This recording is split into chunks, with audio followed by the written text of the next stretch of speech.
ఆరోగ్య మహిళ. సో, ఏడో రోజు కార్యక్రమానికి వచ్చేసామండి. ఈరోజు మన గ్రాండ్ స్పీకర్ వచ్చేసి హైమావతి గారు. హైమావతి గారు సీనియర్ పిరమిడ్ మాస్టర్. మేడం 2010 నుండి ధ్యాన మార్గంలోకొచ్చారు. అలాగే 2012లో సేవా మార్గంలోకొచ్చారు. 2020, 2020 నుండి ఆహ్, స్వచ్ఛ భారత్ బుక్‌ని డిస్ట్రిబ్యూట్ చేయడం, అలాగే ఎన్నో సేవా మార్గాలలో పార్టిసిపేట్ చేయడం, పిరమిడ్స్, శాకాహార ర్యాలీలు, ఇలా అన్నదాన సేవ, ఇలా ఎన్నో ఎన్నో కార్యక్రమాల్లో సేవా మార్గాల్లో పాల్గొన్నారు. శోభారాణి గారు, ఇన్‌కమ్ టాక్స్ శోభారాణి గారితో కలిసి ఎన్నో క్లాసెస్‌కి వెళ్ళడం, ఎన్నో కార్యక్రమాలు చేపట్టడం, తన బాధ్యతగా స్వీకరిస్తూ చేస్తూ వచ్చారు. అయితే ఈరోజు మన ముందుకి తను అంటే ఏ విధంగా మేడం ధ్యానం ద్వారా అనారోగ్య సమస్యల్ని పోగొట్టుకున్నారు మూఢనమ్మకాల నుండి. అంటే ఈరోజు టాపిక్ ఏంటంటే ధ్యానం, ఆరోగ్యం, నమ్మక వ్యవస్థ. ధ్యానం ద్వారా మన నమ్మక వ్యవస్థను మార్చుకుంటే ఎంత ఆరోగ్యంగా ఉండొచ్చు, ఏ విధంగా ఉండాలనేది ఈరోజు మన ముందుకు మేడం వచ్చి తెలియజేస్తున్నారు. మేడం ఆరోగ్య మహిళా కార్యక్రమానికి గ్రాండ్ వెల్కమ్ మేడం. ఓకేనే. నమస్తే మేడం. నమస్తే మేడం. Thank please you. మీరు ఏ విధంగా అనారోగ్యం సమస్యలు పోగొట్టుకున్నారో ధ్యానం ద్వారా ఇక్కడ వచ్చిన వాళ్ళందరికీ కూడా మీ యొక్క అనుభవ జ్ఞానాన్ని వివరించాలని కోరుకుంటున్నాం ma'am. Thank you. Okay. Okay master, తప్పకుండా.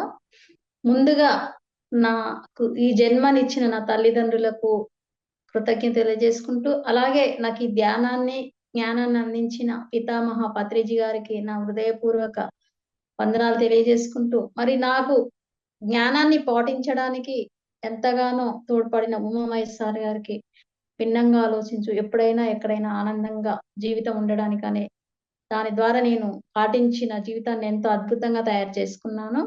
మరి నేను ధ్యానానికి ఎలా వచ్చాననేది ముందు చెప్తాను మాస్టర్స్.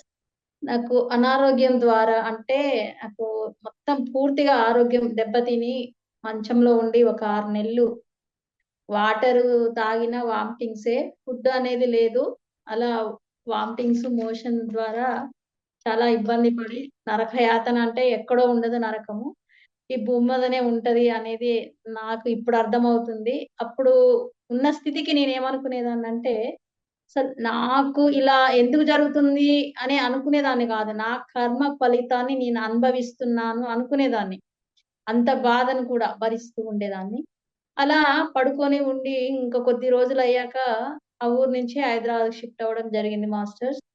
అక్కడ అంటే నేను మూఢనమ్మకాలు బాగా ఉండి, మంత్రాలు, యంత్రాలని వెళ్ళి అనారోగ్యాన్ని కొని తెచ్చుకున్నాను. మరి దాంట్లో నుంచి నేను ఎలా బయటకొచ్చాను అంటే, నాకు 2010లో ఆనాపానసతి అనే ధ్యానము ఒక ఫ్రెండ్ ద్వారా దొరికింది. ఆ రోజు నుంచి నేను ఏ రోజు ధ్యానాన్ని విడవలేదు. కానీ మరి నేను నా ఇంటికొచ్చే వాళ్ళు ఎలా ఉండేవాళ్ళంటే, నేనెప్పుడు వండినా, నేనెప్పుడు తింటానో, తిననో తెలియనంత స్థితిలో ఉండి, మరి నా చేత కనీసం పక్షులు గాని, చీమలు గాని తినలేదనమాట ధ్యానానికి వచ్చిన 2, 3 రోజులలో నేను తెలుసుకున్న విషయము. ఆ తర్వాత నా ధ్యాన సాధన రోజు చేస్తూ, మరి సారు చెప్పినయి కొన్ని వింటూ, దాన్ని నన్ను మార్చుకొని, ప్రతిరోజు ధ్యానము కనీసము 8 గంటలకు తగ్గకుండా చేసేదనమాట. రెగ్యులర్‌గా ఒక్క సిట్టింగ్‌లో 3 అవర్స్‌కి తగ్గకుండా కూర్చునేదాన్ని. మరి పొద్దున అది ఎలా కూర్చునేదాన్నంటే 7:30 నుంచి 10 వరకి మార్నింగ్. మళ్ళీ మధ్యాహ్నం కూర్చునేదాన్ని. మళ్ళీ నైట్ అయితే ఇంక 10 నుంచి 2 అయ్యేది, 3 అయ్యేది. అట్లా కూర్చొని నా అనారోగ్యం అంటే మరి మొత్తం ఖరాబయిపోయి డిప్రెషన్‌లోకి పోయి, మరి వంట చేయడం కూడా నేను మర్చిపోయాననమాట ఆ డిప్రెషన్ ద్వారానే. అంతకుముందు చక్కగా వంట చేయడం అన్ని పనులొచ్చేయి. మరి నేను చదువుకుంది 10థ్ అయినా గానీ, నేను అన్నీ మరి స్కూల్‌లో చెప్పడం గానీ, నాకు ఇంగ్లీష్ చదవడం గానీ అన్నీ వచ్చేది. ఎప్పుడైతే ఇలా అనారోగ్యం వచ్చిందో, ఆ చదువు మర్చిపోయాను. ఏమి రాయాలో తెలిసేది గాదు. ఇప్పుడిప్పుడు మళ్ళీ నేర్చుకుంటున్నాను కొత్తగా. చదువు నేర్చుకున్నట్టుగా పేర్లు రాయడం అయన్నీ. అన్నీ మర్చిపోవడం జరిగింది మాస్టర్స్. మరి ధ్యానం అనేది మనకి ఎంత ఉపయోగం అనేది ఇక్కడ నా జీవితము నాకు ఎంతో అద్భుతంగా నన్ను తయారు చేసింది ఈరోజు. జీవితం అనేది ఒక పెద్ద వరమే. అది ఎలాంటి జీవితమైనా సరే అనేది అది ఆత్మకి వరం. అంటే మన ఆత్మ ఎదుగుదలకి ఆ ధ్యానం అనేది ఎంతగా తోడ్పడుతుంది అంటే నేను అంతగా ధ్యానాన్ని నమ్మాను. చేస్తూ ఉన్నాను. మరి చేస్తూనే ఉంటాను. మరి అలాంటి అనారోగ్యం నుంచి నాకు అసలు ఒక ఎండ పడేది కాదు. వర్షము పడేది కాదు. చలి పడేది కాదు. ధ్యానం చేయకముందు. ధ్యానం చేస్తూ ఉన్న తర్వాత అది మరి వర్షమొచ్చినా ఏమవ్వట్లేదిప్పుడు. చలి వచ్చినా ఏమవ్వట్లేదు. ఎండలో అయినా తిరగగలుగుతున్నాను. మరి ఉట్టిగానే జలుబు జేసేది 3 రోజులకు, 4 రోజులకన్నట్టు. అవన్నీ పోయినాయి. మరి ఇంకా ఎలాంటి అంటే నా బాడీ అసలు నడవడానికి కూడా వీలు లేకుండా తయారైనాయి కాళ్ళు. అలాంటి స్థితిలో గూడా నేను ధ్యానం చేస్తూ ఉంటే హాస్టల్ సర్జరీ అయ్యి తొడ నుంచి మోకాలు వరకి రైట్‌గా అస్సలు నడవరాకపోతుండే. అలాంటి కాలుకి గూడా హాస్టల్ సర్జరీ అయ్యి 7 పొరలు కట్ జేసి 10, 12 కుట్లు పడ్డాయి. నేను చూసుకున్నాను మాస్టర్స్. అలాగే మరి ఆ ధ్యానం అనేది ఎంత ఉపయోగం అనేది అక్కడ నాకు ప్రతి విషయంలో నా శరీరంలో ఎన్ని మార్పులు ఎలా ఉండెను. మరి డిప్రెషన్ నుండి భయము, అసలు గేట్ దాకా వెళ్ళడానికి భయము. అలాంటి భయం నుంచి నేను ఎలా బయటపడ్డాను అంటే, దానికొక చిన్న ఉదాహరణ చెప్తా. అంటే గేటు పక్కన షాప్ ఉంటే కూడా మా అమ్మాయిని పంపేదాన్ని కాదు ధ్యానం చెయ్యకముందు. ధ్యానం చేశాక ఎలా ధైర్యమొస్తది, ఎలా భయం పోతది అనే దానికి చిన్న ఉదాహరణ చెప్తాను.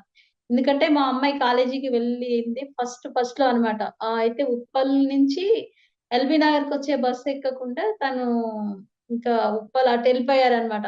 ఘట్కేసర్ సైడ్ ఎళ్ళిపోయింది బస్సు. ఎళ్ళిపోయి దిగి ఫోను చేసింది అమ్మాయి. అమ్మ ఇట్లా వేరే బస్ ఎక్కాను కన్‌ఫ్యూజ్‌లో అనింది. ఓకే నాన్న ఏమీ కాదు. నువ్వు ఏ బస్ అయితే ఎక్కావో మళ్ళీ అదే బస్‌లో రిటర్న్ వచ్చి ఉప్పల్‌లో దిగమ్మా అని చెప్పగలిగాను అంటే ధైర్యం ఎంతగా ఇచ్చింది నాకు ఆ ధ్యానం అనేది. ఈ ఒక్క చిన్న ఉదాహరణ. అలాగే ఎన్ని రకాల భయాలుండేయంటే ఎవరితో మాట్లాడాలన్నా భయము. క్లాస్‌లోకెళ్ళినా గూడా వెళ్లి వినడము, ఆ జ్ఞానాన్ని నాకు అర్థమయ్యేది కానీ, ఇతరులతో మాట్లాడడం కానీ, 10 మందిలో మాట్లాడడం గానీ, అసలు చేసేదాన్ని కాదనమాట. ఎప్పుడు భయంగానే ఉండేదాన్ని. మరి ధ్యానం చేస్తూ ఉంటే భయము వెళ్ళి ధైర్యమొచ్చింది కానీ, 10 మందిలో మాట్లాడడము చేతవ్వదు. మరి మైక్ పట్టుకొని అసలు మాట్లాడడము రాదు. ఎవరితో మాట్లాడడం కాదు. ఒకరిద్దరుంటే నా అనుభవాలు పంచుకునేదాన్ని. ఇలా క్లాసులు చెప్పడం రాదు.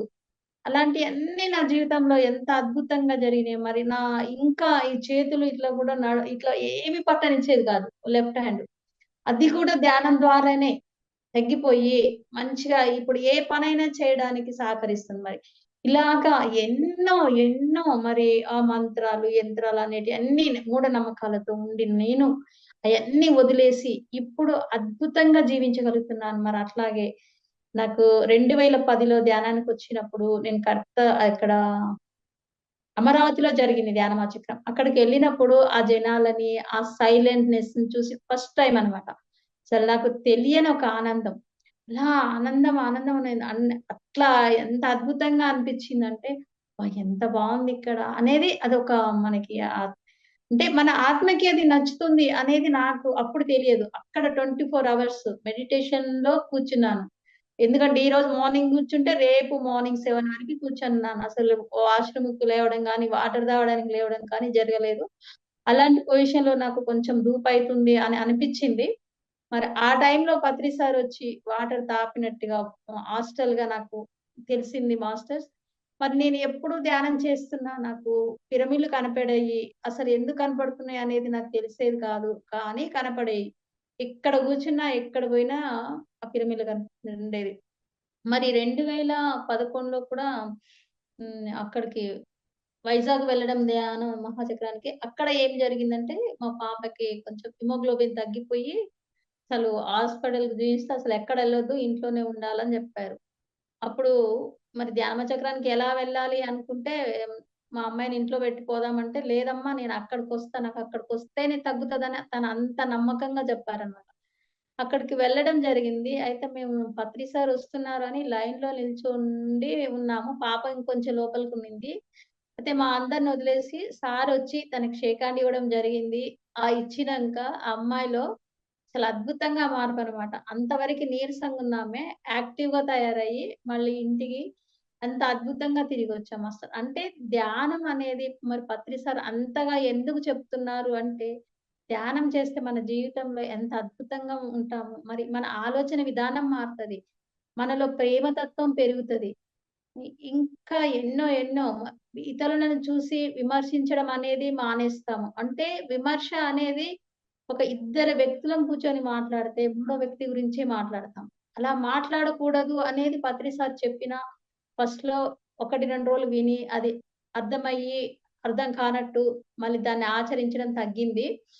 అలాగే మరి ధ్యానమైతే చేసేదాన్ని. బుక్కులైతే చాలా బుక్కులు చదివాను. మరి నా ఆరోగ్యాన్ని బాగు చేసుకున్నాను. మరి నేను శాకాహార ర్యాలీలకెళ్ళేదాన్ని.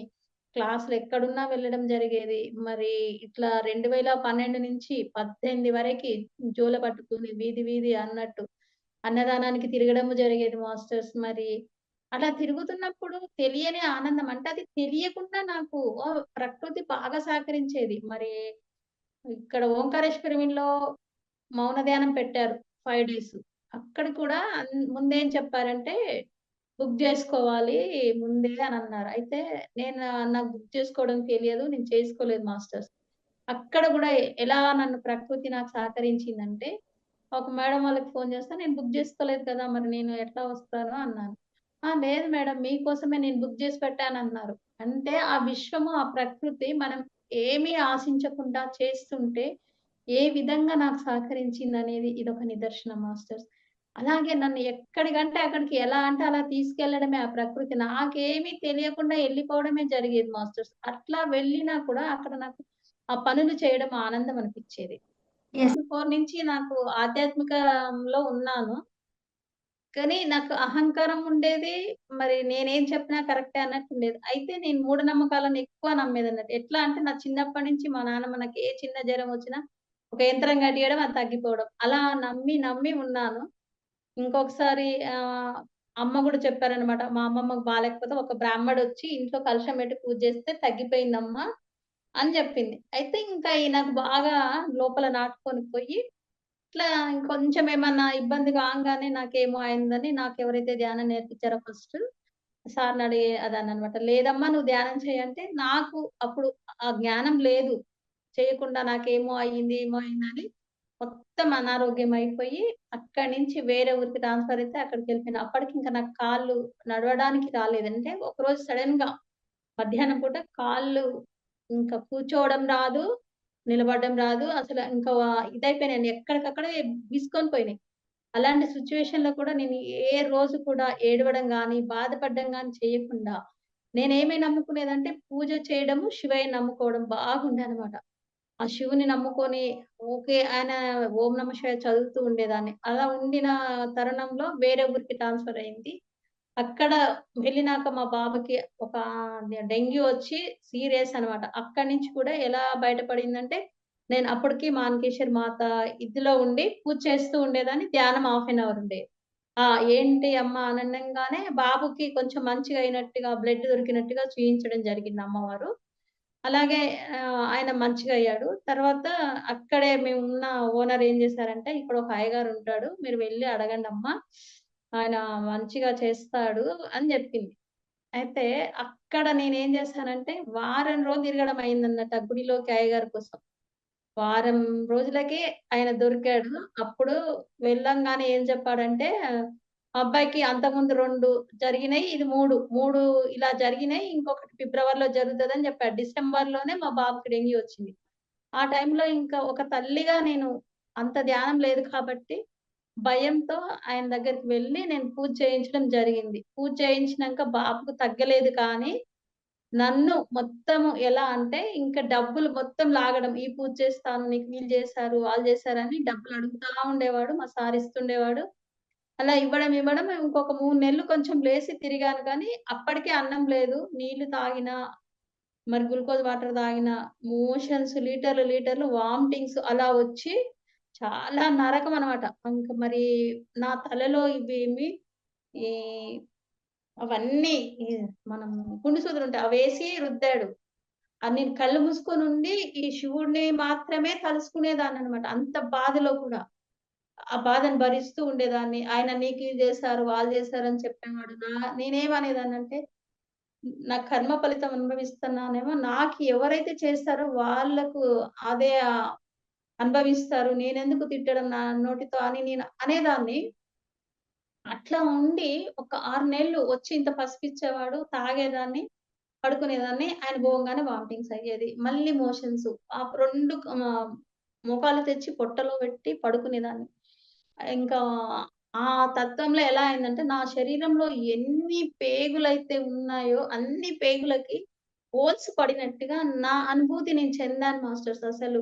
నాకు 2 సార్లు పిల్లలు పుట్టినా, సర్జరీ అయినా గూడా నాకు ఆ నొప్పి తెలియదు కానీ, ఆ టైంలో అసలు నోట్లో నుంచి మాట గూడా మాట్లాడలేనంత వీక్‌గా అయిపోయి, బ్లడ్ తగ్గిపోయి, అసలింకా అసలెందుకు ఉన్నానో కూడా తెలియదు భూమి మీద. అలా ఉన్న తరుణంలో నేనెప్పుడు అనుకునేదాన్ని, అసలు నాకు ఏ మందు లేకుండా తగ్గేది ఏదైనా ఉన్నదా? ఉంటే బావుండు అనుకోని ఉన్న పరిస్థితిలో మరి అక్కడి నుంచి మళ్ళీ మేము హైదరాబాద్‌కి షిఫ్ట్ అయినాం. షిఫ్ట్ అయినంక ఇంట్లో దొంగలు పడారు. గోల్డ్ పోయింది. ఇంకొక ఇంట్లోకి ఉంటే అక్కడ డబ్బులు కొట్టేసారు. అయిపోయినాయి. ఇట్లా పోతూనే ఉన్నాయి కానీ ఎందుకు పోతున్నాయి? ఏమైతుంది? ఏమీ తెలియదు. భయం భయంగా బతుకుతున్న తరుణంలో 2010లో నాకు ఆనాపానసతి పక్కన అమ్మాయి ద్వారా తెలిసింది. అంటే ఏప్రిల్ 30కి మా దగ్గర art pyramid Nirmala Devi pyramid opening అయింది ఎల్బీ నగర్‌లో. అప్పటికి నాకు ఆ పిరమిడ్ తెలియదు. పిరమిడ్ ధ్యానము తెలియదు. నాకు అంతకుముందు తెలిసిన ధ్యానమే తెలుసు. అయితే పక్కన అమ్మాయి ఏం చెప్పారంటే, "ఇక్కడ మేము రెడ్డీసు మేము ధ్యానం చేస్తాము" అని ఆ అమ్మాయి చెప్తుంటే నేను ఆ అమ్మాయిని చూడట్లేదు. నాకు పత్రి సార్ కనబడుతున్నారు. అప్పుడు నేనన్నా, "నేనిలా మోసపోయానమ్మా. నేనెవ్వరిని నమ్మను" అని చెప్పాను. ఆ అమ్మాయి అనింది, "పత్రి సార్ షేక్ హ్యాండ్ ఇవ్వడం ఎంత గ్రేటో మీకు తెలుసా?" అనింది. అట్లా నాకు సార్ కనపడ్డము. ఇంకా ఆ రోజు నేను నమ్మి ఆనాపానసతి మొదలుపెట్టి, మరి అలాంటిగా నాకు ఒకరి మీద ఆధారపడిన నేను ఆ ధ్యానం చేస్తూ ఉంటే, ఎలా అంటే ఇంక నాకు గంటలు గంటలు ధ్యానం చేయడమే నా పని.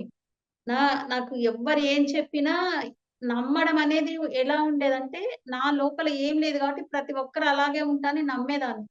కానీ, ఆ నమ్మకాన్ని నేను ఎలా పొడగొట్టుకున్నానో, ఆ మూఢనమ్మకాలను ఎలా పొడగొట్టుకున్నానంటే, మరి ఒకసారి పత్రి సారు క్లాస్‌కి వెళ్ళినప్పుడు ఏం చెప్పారంటే, "ఈ పిల్లి వస్తది, ఈ బల్లి పడతది, ఇయన్నీ పెద్ద మూఢనమ్మకాలు" అన్న ఒక క్లాస్ వినడం జరిగింది మాస్టర్స్. వింటే నేనక్కడ ఏం చేశాను అంటే, నా తలపైన బల్లి పడింది. పడి అది మీది నుంచి పడి కిందికెళ్ళిపోయినా కూడా నేనేమి సైలెంట్‌గా ఉన్నాను. దాన్ని దులపలేదు, వెళ్లి స్నానం చేయలేదు, మొహం కడుక్కోలేదు, బట్టలు మార్చలేదు. మరదొక మూఢనమ్మకం అనేది నాకు అక్కడ అర్థమైంది. నా ఆలోచనే కరెక్ట్ కాదు అనేది అక్కడొకటి అర్థమైంది. ఇంకొకటి పిల్లి వస్తే కూడా నేనేం చేశానంటే సార్ చెప్పారు కదా! ఇంక అంతే అనేసి ఆ పిల్లి వచ్చినా కూడా నేను ఏమి ఆలోచించకుండా ఎళ్ళిపోయాను మాస్టర్. నాకక్కడ ఏమి అవ్వలేదు. అది ఒక మూఢనమ్మకం. మన ఆలోచన ఎప్పుడైతే బావుంటుందో ప్రతిరోజు మంచిదే. ప్రతి పని ఏ పని చేసినా మనకు మంచే జరుగుతది. అన్నంతగా నేను సార్‌ని నమ్మడం జరిగింది. ఆ ధ్యానాన్ని నమ్మడం జరిగింది. మరి అలాంటి అనారోగ్యం నుంచి నేను అద్భుతంగా వెళ్ళి మరి క్లాసులు సారీ ఇట్లా హ్మ్. అలా నమ్మిన నేను మరి సారు చెప్తున్న ప్రతి విషయము నాకు కొంచెము వినేదాన్ని అర్థమయ్యేది. కానీ ధ్యానం మాత్రం చేస్తూనే ఉండేదాన్ని. ఎవ్వరు ఎన్ని తిట్టినా గాని ధ్యానాన్నయితే నేను మానేయలేదు. మరి అలాగే పిల్లలకి నేను చిన్నప్పటి నుంచి ధ్యానం నేర్పించాను. వాళ్ళు చిన్నప్పటి నుంచి శాకాహారులుగానే ఉంచాను. మరి నేను కూడా 94లో శాకాహారిగా మారాను. మరి ఎందుకు అంటే ఒక జీవిని చంపకూడదు అని నాకు తెలియదు కానీ జీవహింస చెయ్యకూడదు, నాన్ వెజ్ తినకూడదు అనేదే అప్పుడు తెలుసు. ఆ విధంగా నేనలా మానేశాను. మానేసినంక దాని నుంచి నేను అంటే కుటుంబ పరంగా, చుట్టాల పరంగా ఎన్ని ఎదుర్కొన్నానంటే మీరు ధ్యానం చేస్తే మీరు మానేస్తే వచ్చినోళ్ళకి ఎందుకు వండి పెట్టరు? మీరు తినకపోతే ఏమైంది? ఇలాంటి మాటలు ఎన్నో వచ్చేదన్నమాట.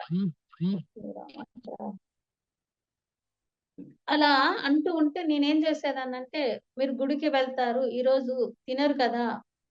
మరి సాటర్‌డే అయితే తినరు గదా! గురువారం అయితే తినరు గదా! మా ఇంటికొచ్చినప్పుడు కూడా అలానే అనుకోండని వాళ్ళకి చెప్పడము. అలా నేను చేసి పెట్టడము. ఓకే. చుట్టాలు తగ్గిపోయారు. తగ్గిపోయినా నాకేం బాధ లేదు. నేను వెళ్ళవలసిన దారి అనుకుంటూ అంత మొండిగా ఉండేదాన్ననమాట. అంత మొండిదాన్ని. మరి నాకు అహంకారం చాలా ఉండేది. మరి ఆ అహంకారంతోని నాకేమో అయ్యింది అనే ఈ ఆలోచనతోని అనారోగ్యం నాకు నేనుగా కొని తెచ్చుకున్నాను. మరి దాన్ని ఎలా మార్చుకున్నానంటే, నా ఆలోచన ఓకే. ఏది జరిగినా నా మంచికే. అనేది ఇక్కడ నేను ధ్యానం ద్వారా నేర్చుకున్నాను మాస్టర్స్. ఎందుకు అంటే ధ్యానం ఎప్పుడైతే చేస్తున్నానో, ఆ ధ్యానం చేసినప్పుడు ఆరోగ్యం బాగుపడుతుంది. మరి నేను ఎక్కడికైనా నాకు తెలియకుండానే మాస్టర్స్ అలా తీసుకోబడుతున్నారు. మరి అక్కడ నేచర్ నాకు హెల్ప్ చేస్తుంది. మరి ధ్యానం నాకు ఇన్ని విధాలుగా హెల్ప్ చేస్తున్నప్పుడు నేను ఇంక ధ్యానాన్ని ఎందుకు వదులుతాను? నాకీ మరి ఇలాగే ఇంకొకటి సంఘటన చెప్తాను మాస్టర్స్. పాపకి గూడా పెద్ద ఇన్సిడెంటే జరిగింది. తనకి హిమోగ్లోబిన్ తగ్గిపోయి మళ్ళొకసారి హాస్పిటల్‌లో అడ్మిట్ చేయడం అంటే ఎలా ఉంది బ్లడ్ అంటే 2.6 ఉంది. అలాంటి సిట్యుయేషన్‌లో కూడా అమ్మాయి ధ్యానే. కాబట్టి నడుస్తూ హాస్పిటల్‌కి వెళ్ళడం జరిగింది.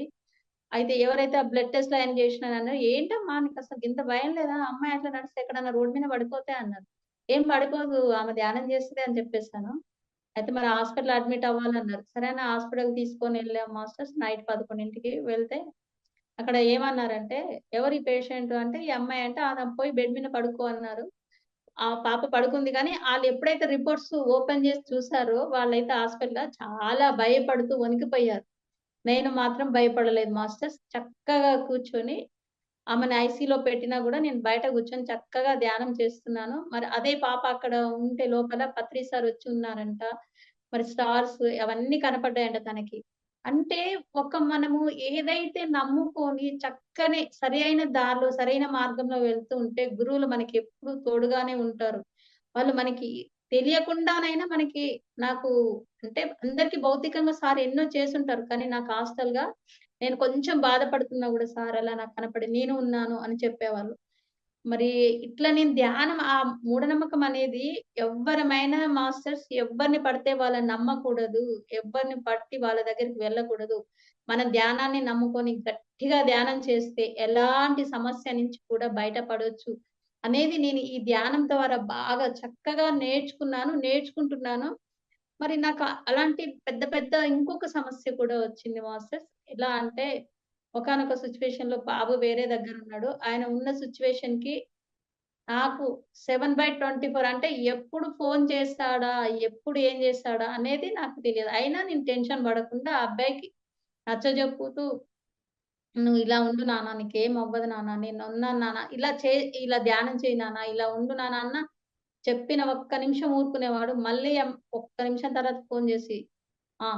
నేను రోడ్ల మీద తిరుగుతున్నా." ఇట్లా ఎన్నో చెప్పేవాడనమాట. ఒక తల్లిగా అంత దూరంలో ఉన్నా గూడా నేను భయపడలే. మరి అదే ధ్యానం జేయకముందు ఎలా అంటే అక్క దగ్గర 1 ఇయర్ ఉంచి నేను ఇంటికెళ్ళి మస్తు ఏడ్చాననమాట. ధ్యానం చేయకముందు అలా ఉన్నాం. ధ్యానం చేశాక ఆ అబ్బాయిని కెనడా పంపిస్తూ గూడా నేను హ్యాపీగా పంపిచ్చాను.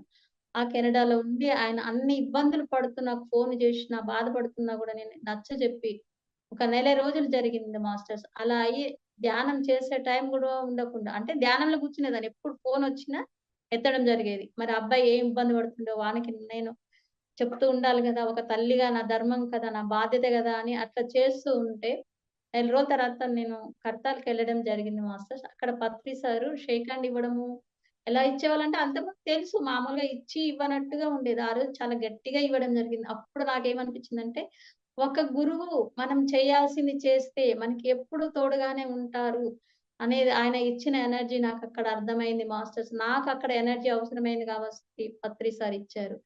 అలాగే మరి నేను మరి సారు వెళ్ళిపోయే ముందు గూడా 41 డేస్ ఇంట్లో కూర్చొని ధ్యానం జేస్తున్నాను. సార్ నేనెళ్ళిపోతున్నానని చెప్పడం జరిగింది.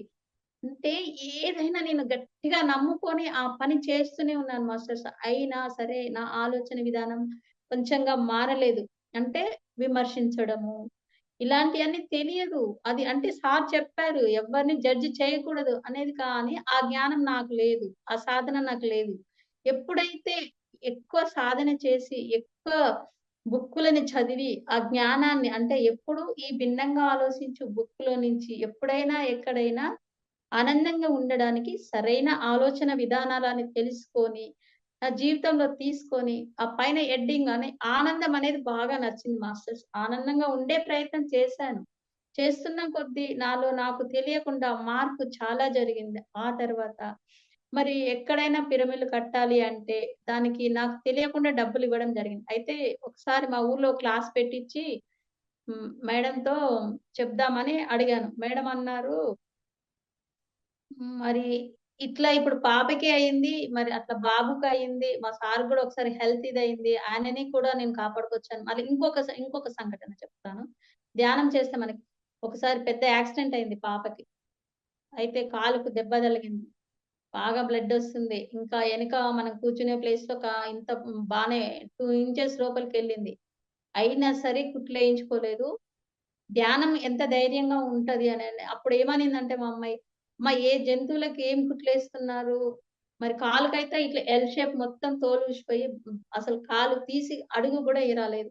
అలాంటి సిట్యుయేషన్‌లో టాబ్లెట్ తెస్తే కూడా ఆ ఒక్క రోజు ఆ ఒక్క పూట యేసుకుంది. తెల్లారి నుంచి నేను యేసుకోనని యేసుకోలేదామె. ఓన్లీ ఇంట్లో నేనే దాన్ని క్లీన్ జేయటం, మంచిగా ఒక నూనె, దూది పెట్టడం అంతే ఆయింట్‌మెంట్ పెట్టడం. అంతేగాని ఒక టాబ్లెట్ ఏసుకోలేదు. నెల రోజులకి ఆమె తిరిగింది అంటే కొంచెం కొంచెం నడిచింది. అట్లా గూడా ఆమె హాస్పిటల్‌కి వెళ్ళలేదు. ధ్యానాన్ని అనేది అంత గట్టిగా నమ్ముకోవడం. ఇంకొకసారి మాస్టర్స్ బాగా జరమొచ్చింది లేవకుండా అన్నమాట. 15 రోజులు నేను హాస్పిటల్‌కి వెళ్ళలేదు. ఒక గోలి తీసుకోలేదు. అందరూ వైరల్ జ్వరమేమో, ఫీవరేమో, అదేమో ఏమన్నా నాకేమవ్వదు. చిన్న కాపర్ పిరమిడ్ పెట్టుకునేది. లేసి వంట చేసేది. మళ్ళొచ్చి రెస్ట్ తీసుకునేది. మళ్ళీ అట్లా ధ్యానం చేసుకుంటూ, ఇట్లా పని చేసుకుంటూ పడుకొని 15 రోజులకు తగ్గించుకున్నాను గానీ, నేను హాస్పిటల్‌కి వెళ్ళలేదు మాస్టర్స్. మరి ఇంకొకసారి ఏం జరిగింది అంటే, మన ఆలోచన గూడా ఎలా ఉంటదో చూడండి. ఒక ఫ్రెండ్‌కి చిన్న సర్జరీ అయింది. వెళ్ళాను. అక్కడ నాకేమనిపించిందంటే, నాకు కూడా అవుతదేమో అనే ఆలోచనొచ్చింది లోపల నాకు తెలియకుండా. కరెక్ట్‌గా నెల రోజులలా నాకదే జరిగింది. కిడ్నీలో స్టోన్స్ వచ్చి చిన్న సర్జరీ అయింది. ఆ సర్జరీ జరిగింది. అయిపోయింది. ఆ తర్వాత కూడా నేను అందరూ 6 నెలలు అట్లా రెస్ట్ తీసుకుంటే, నేను నెల రోజులకే బుక్ ప్యాకింగ్‌కెళ్ళిపోయాను. మరి ధ్యానాన్ని నమ్ముకున్నాను కానీ, మరి ఆ గోళీలు కూడా ఇంక వాడమన్నారు. ఇంక రమ్మన్నారు. వెళ్లి చెకప్ చేయించుకొనొచ్చాను గానీ టాబ్లెట్ వాడలేదు. ఒక 10 రోజులు మాత్రం వాడాను. అది ఎందుకంటే ఎమర్జెన్సీ కాబట్టి తప్పదు కాబట్టి. అలాగే రీసెంట్‌గా కూడా ఇంకొకటి మాస్టర్స్ నేను ఎలా హిమాలయాలకు వెళ్ళాలని ఉండేది. నా కాళ్ళు కొంచెం నడవడానికి సహకరించకుండుంటే ఎలా వెళ్తాను అనుకుంటే, ఎలా వెళ్ళడం జరిగిందంటే అక్కడికి వెళ్ళాము. ధ్యానం యజ్ఞం అవుతుంది. 3 రోజుల తర్వాత మహత్తర్ బాబాజీ కేవ్స్‌కి వెళ్దామని వెళ్ళాము. అక్కడ వెళ్ళేటప్పుడు మేడం ఏం చెప్పారంటే, "మేడం మరక్కడ పైకి ఎక్కాలి. మరి మీరు ఎక్కలేరు కదా! మరి ఏంటి మీ పరిస్థితి" అంటే, "ఎక్కగలిగితే ఎక్కుతాను. లేకపోతే లేదు మేడం. ఏదైనా ఓకే. మరి ఎంత వరకు రాగలిగితే అంతవరకే వస్తాను" అనన్నాను. "మరి వర్షమొస్తే ఏంటి మీరు ఒక్కరుంటారా కిందనా?" "నేను ఎలా అయినా ఉంటాను మేడం. మీకైతే ఇబ్బంది పెట్టను" అన్నాను. అయితే అక్కడ నేను ఏమి అనుకోకుండా వెళ్ళడం జరగడం మాస్టర్స్ అక్కడ మేము వెళ్ళాక ఏం జరిగిందంటే అక్కడ మహత్తర్ బాబాజీకి పైకి వెళ్ళడానికి డోలీ ఉందని చెప్పారు మాస్టర్స్. ఆ డోలీలో వెళుతూ ఉంటే కూడా నాకెంత ఆనందం వేసింది అంటే, నేను ఓకే. అంత పైకెక్కలేను కాబట్టి, వీళ్ళు నన్ను తీసుకెళ్తున్నారు. వీళ్ళే కదా నా పాలిట దేవుళ్ళు, దైవాలు. కాబట్టి వీళ్ళు తీసుకెళ్తున్నారు కాబట్టే నేను వెళ్ళగలుగుతున్నాను అని ఒక ఆనందంతో కూడుకున్న అది ఆనంద బాష్పాలొచ్చినాయి. అలాగే వెళ్లి పైన ఒక గంటన్నర ధ్యానం చేసుకోవడం జరిగింది. ఆ కేవ్‌లో. మళ్ళీ అందరికన్నా ముందు నేను దిగి రావడం జరిగింది. అంటే ఒక ప్రకృతి మనకి ఎలా సహకరిస్తది అనేది నేనిక్కడ ధ్యానం చేసినాక నేను తెలుసుకున్నాను మాస్టర్స్. తెలియకుండా నాకెన్నో తిరిగాను, ఎన్నో చేశాను. కానీ రీసెంట్‌గా ఈ 3 సంవత్సరాల నుంచి తెలుసుకొని దాన్ని గమనించి చేస్తున్న కొద్దీ ఇంకా నా జీవితం అద్భుతంగా తయారైంది. ఇప్పుడు నేను ఎక్కడికి వెళ్ళాలన్నా నాకు ఎలాంటి ఆటంకాలు లేకుండా నేనెళ్ళిపోతున్నాను. ఎలాంటి సమస్య వచ్చినా రెండో వాళ్ళకి చెప్పుకోకుండా నన్ను నేను గమనించుకొని ఓకే. ఏది జరిగినా నా మంచికే. ఇంకొకటి పెద్దది ఏంటి చెప్తాను మాస్టర్స్. మా అత్తయ్య అంతకుముందు నన్ను తిడుతూ ఉన్నా కానీ, ఎలా అంటే పెట్టేదాన్ని టైంకి ఉండేదాన్ని. తర్వాత నేను నా ఆలోచన విధానం ఓకే. పెట్టాలి పెద్దవాళ్ళే ఆళ్ళెన్నన్నా తిట్టుకొని అని చూస్తూ వచ్చాను. అలా చూడడం జరిగింది. మంచిగా అయ్యింది. మరి నేనెక్కడికన్నా క్లాస్‌లోకి వెళ్తున్నా వంట చేసి పెడితే, "ఆ! నువ్వెళ్ళు బిడ్డ ఉంటా" అన్నామె. మళ్ళీ ఇది కూడా మళ్ళీ చేతబడే. అయితే అక్కడ ఊరికెళ్తే ఇంకా ఆయనకు బాగలేదని ఏదో బాగు చేయించుకొని, అది ఈమె మీద పడి, ఆమె మా ఇంటికొచ్చి మరి ఇంట్లో ఉన్నాక అసలు నెల రోజులు ఒక్క నోరు గూడా ఇప్పలేదు నేను. ఎంత అంటే 24/7 పత్రి సార్ వీడియోలు పెట్టినా తిట్టడమే. పత్రి సార్ మ్యూజిక్ పెట్టినా తిట్టడమే. నేను ధ్యానం చేసినా తిట్టడమే. నేను బెడ్‌రూమ్‌లో కూర్చున్నా తిట్టడమే. నేను వేరే ఊరికి పోయినా తిట్టడమే. అసలు ఇంకా నేను నోరిప్పకపోయినా నన్ను తిట్టడం. దానికి ప్రత్యక్ష సాక్షి ఎవరంటే మా హస్బెండే. చూడు ఇట్లా తిడుతుందంటే తిట్టుకొని ఆమె నాకేంటంటే అంత ధైర్యం వస్తది మాస్టర్స్. అంత సహనం వస్తది ధ్యానం చేసి. Okay. Thank you. Yes madam. It's really wonderful. చాలా చాలా అంటే ధ్యానంతో మీ అబ్బాయి విషయంలో గాని, మీ అమ్మాయి విషయంలో గాని, మీ విషయంలో గాని ఇట్స్ రియల్లీ గ్రేట్ హ్మ్. ఎక్స్‌పీరియన్స్. ఎందుకంటే కాలు ఫ్రాక్చర్ అయినా కూడా అది వితౌట్ ఆపరేషన్ మీరు ధ్యానంతో తగ్గించుకున్నారంటే అది నార్మల్ విషయం కాదు. సో, అంటే మనం ఎప్పుడైతే మన నమ్మక వ్యవస్థ నుంచి బయటకు వస్తామో, మన ఆరోగ్యం గాని, మన జీవన శైలిని గాని, సో, మన జీవితాన్నే మనం మార్చుకోవచ్చు ఫ్రెండ్స్. ఇంకా ఇక్కడ ఎవరైనా సరే అంటే నాన్ వెజ్ తినేవాళ్ళుంటే వాళ్ళ కోసం నేనొక చిన్న ఉదాహరణ అయితే చెప్తాను. మనం జనరల్‌గా కోడిని, మేకని తింటా ఉంటాము. మనం చంపట్లేదు గదా! వేరే ఎవరో చంపుతున్నారు. మనం తింటున్నాము అని అనుకుంటాం. కానీ చచ్చిపోయిన కోడిలో ఎన్నో చెడు బాక్టీరియాస్ ఆల్రెడీ రిలీజ్ అయి ఉంటాయి. ఇప్పుడు మనిషి శరీరం ఎలాగో జంతువు శరీరం కూడా అంతే. పెద్ద డిఫరెన్స్ ఏం లేదు.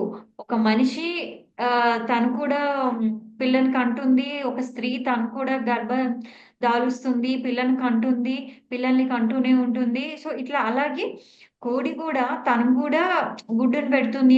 ఇంకొక పిల్లకి జన్మనిస్తుంది. కానీ మనం ఏం చేస్తున్నామంటే, మనం దానిని బయటికి రానీయకుండగానే ఒక జీవిని జీవించనీయకుండగానే మనం చంపేస్తున్నాము. చచ్చిపోయిన శవాన్ని మనం ఎక్కడ పెడతాము? శ్మశానంలో పెడతాం. మనం ఏమైనా ఉంచుకోగలుగుతామా?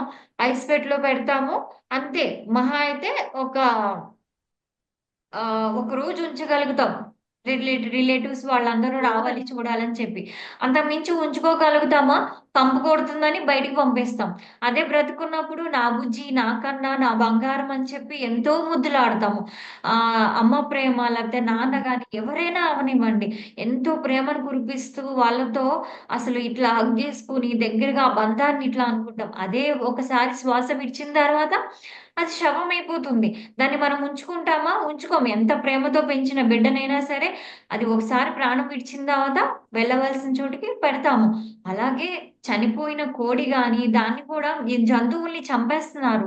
చంపేసి వాటిలో ఉన్న ఏముంటుంది చనిపోయిన తర్వాత ఏముండదు. వాటిలో బ్యాడ్ బాక్టీరియా అంతా కూడా ఏర్పడిపోతుంది. దాన్ని కట్ చేస్తారు, తోలు తీసేస్తారు. మనిషి శరీరానికి తోలు ఎలాంటిదో, దాని శరీరం మీద గూడా అలాంటిదే. లోపల మాంసపు గుజ్జు ఉంటుంది. దాన్ని తింటున్నారు.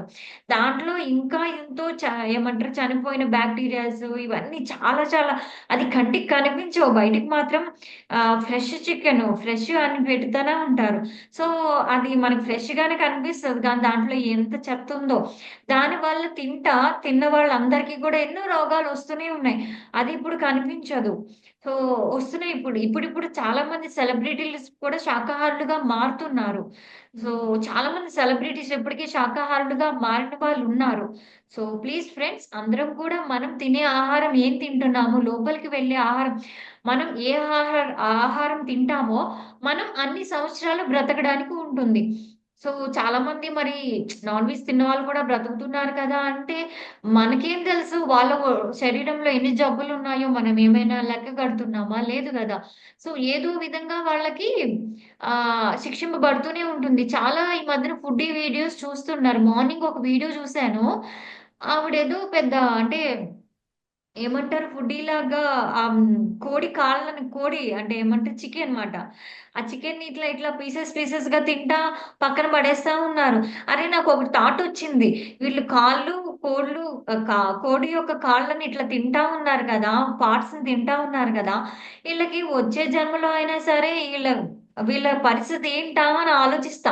అంటే ఎన్ని కోళ్ళని తింటున్నామో, ఎంత చేపలను తింటున్నామో, ఎన్ని యానిమల్స్ తింటారో దానికి ప్రతిఫలం ఖచ్చితంగా అనుభవించాల్సిందే. అది ఇప్పుడు ఏనాటి కర్మ ఆ రోజే అంటారు. ఇప్పుడు కర్మ ఇప్పుడు అనుభవించి తీరుతా ఖచ్చితంగా. మనకి యాక్సిడెంట్‌లు గాని, లేకపోతే అనారోగ్య సమస్యలు గాని, కిడ్నీ ఫెయిల్యూర్స్ గాని, ఇవన్నీ ఎందుకొస్తున్నాయి? మనకి తెలీదు. అదేదో వచ్చిందిలే అని. కానీ ముందు నుంచి చాలా మంది అనుకుంటారు జబ్బులు అనేవి సడన్ గా వస్తాయి అనుకుంటారు. కాదండి. అది ముందు నుంచి లోపల శరీరంలో ఎక్కడో ఒక పక్క ఉంటూనే ఉంటది. కానీ ఒక్కసారిగా అది ఎఫెక్ట్ చూపిస్తుంది అంతే. మనం అనుకుంటాం సడన్ గా ఎందుకు తలనొప్పి వచ్చేసింది? సడన్ గా కిడ్నీస్ ఎందుకు ఫెయిల్యూర్ అయిపోయాయి? సడన్ గా క్యాన్సర్ లక్షణాలు ఎందుకు కనిపిస్తున్నాయి? రాంగ్. అవి సడన్ గా ఎప్పుడు కనిపించవు. ముందు నుంచి ఒక జబ్బు అనేది ఒక పక్క శరీరంలో ఎక్కడో ఒకడ ఉంటూనే ఉంటుంది. సో అది మనం తినే ఆహారము మన వాటి వల్ల ఒకసారిగా బయటకు కనిపిస్తుందండి. సో ప్లీజ్ ఫ్రెండ్స్ అందరికీ చెప్పేది ఏంటంటే ధ్యానం చేయండి, శాకాహారులుగా ఉండండి.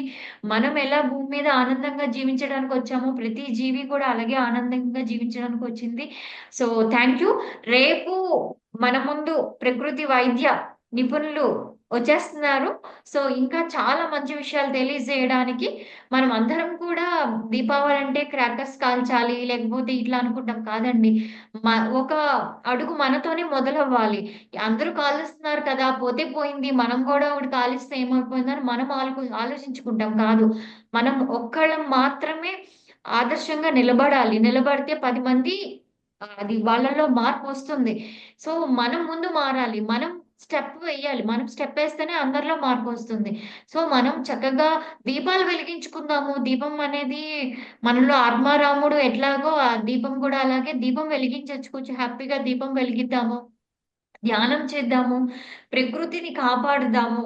సో, అవాయిడ్ చేద్దాం. క్రాకర్స్ అన్నింటిని కూడా అవాయిడ్ చేద్దాము. సో, పొల్యూషన్ లేకుండా ఎందుకంటే ఎంతోమంది తెలియక అజ్ఞానంతో పొల్యూషన్ చేస్తూ ఉంటారు. కానీ మనకు తెలుసు కదా! మనం జ్ఞానంతో మనం చక్కగా మనం ముందు స్టాప్ జేస్తే ఆటోమేటిక్‌గా అది జరుగుతూనే ఉంటుంది. సో, ఒక మార్పు అనేది మనతోనే మొదలవ్వాలి. ఎవరితోని మొదలవ్వదు. సో, అది ఏదైనా సరే మార్పు మనతోనే మొదలవ్వాలి. సో, ప్లీజ్ మనం ప్రకృతిని కాపాడుదాము. సో, రేపు చక్కగా దీపాలు వెలిగించుకుందాము. రేపు మన ముందుకొచ్చేస్తున్నారు ఇంకొక ప్రకృతి వైద్య నిపుణులు. సో, ప్లీజ్ అందరం కూడా వారి దగ్గర నుంచి కూడా మనం ఎంతో జ్ఞానాన్ని తీసుకుందాం. ఎవరికైనా క్వెషన్స్ ఉంటే చక్కగా లైవ్‌లో అడగొచ్చు. రేపు ఎలాంటి ఆహారం తినాలి? ఎంత హెల్తీ ఫుడ్ తినాలి అనేది. సో, వాళ్ళేంటంటే నేచురల్‌గానే ఇంట్లోనే ప్రొడక్ట్స్ అన్నీ కూడా చేస్తా ఎంతోమంది హెల్తీగా ఉన్నారు. వాళ్ళు చేసిన ప్రొడక్ట్స్ ద్వారా సారు. సో, రేపొచ్చేస్తున్నారండి. సో, రేపటి కార్యక్రమంలో మళ్ళీ కలుద్దాం. Thank you all. So, please మనం అందరం మన ఆరోగ్యాన్ని మన చేతుల్లోనే ఉంది. ఇంకెవ్వరి చేతుల్లో లేదు. మన ఆరోగ్యం మనమే కాపాడుకుందాం. ఆనందంగా, హ్యాపీగా జీవిద్దాం. రేపటి కార్యక్రమంతో మళ్ళీ కలుద్దాం. Thank you all.